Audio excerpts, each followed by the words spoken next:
Hi, so chapter 1 of the Living Wings textbook was actually pretty interesting, and I thought it was going to be dry, so it turned out to be a really good read, so I'm happy about that.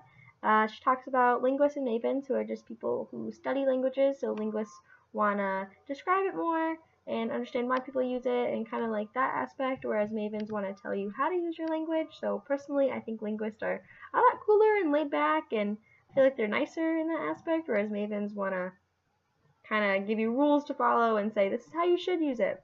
So she also talks about how language is created, and one of her statements says language is born through the process of Pignouzization and subsequent creolization.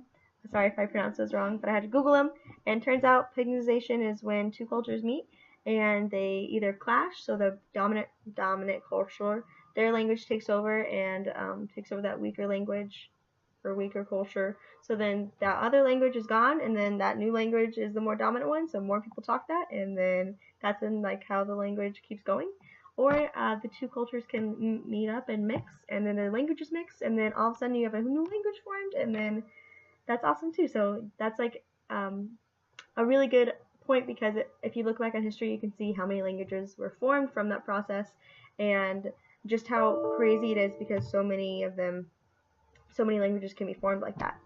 And then also she talks about what makes languages good or bad. So that's like saying grammar and how people pronounce stuff, and that can even go into our homework of how the one guy said that we are ruining English, but really and truly we're just adapting, because even in our book she says if it's not adapting, it's dead, which is true, because as language moves on, it's the people that are making language adapt, because we're moving on and evolving, so our language needs to evolve too, because we need words to explain what we're doing, and we didn't have words before like that.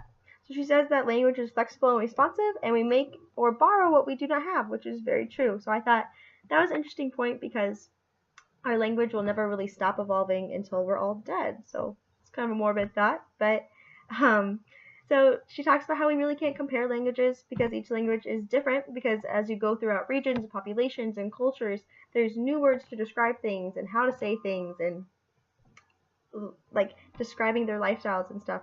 So I thought that was pretty cool too. And I think the most interesting thing I read in the textbook was when they were talking about in Thailand, the young girls, after they speak, they say this word that says "I little brat," and I thought that was just interesting to see how languages really do. You really can't compare languages across globally, because they each have different styles of how people speak and how people think of themselves. So I thought that was pretty interesting. And then my favorite part too was about the Michigander slang, because I'm from the South, so I definitely came up here and realized how different Michiganders speak compared to everyone else, and how much Southerners speak differently as well. So I just think it was really interesting. And I'm sorry I went over the 2-minute limit, but I hope that's okay, because I've done this like 10 times.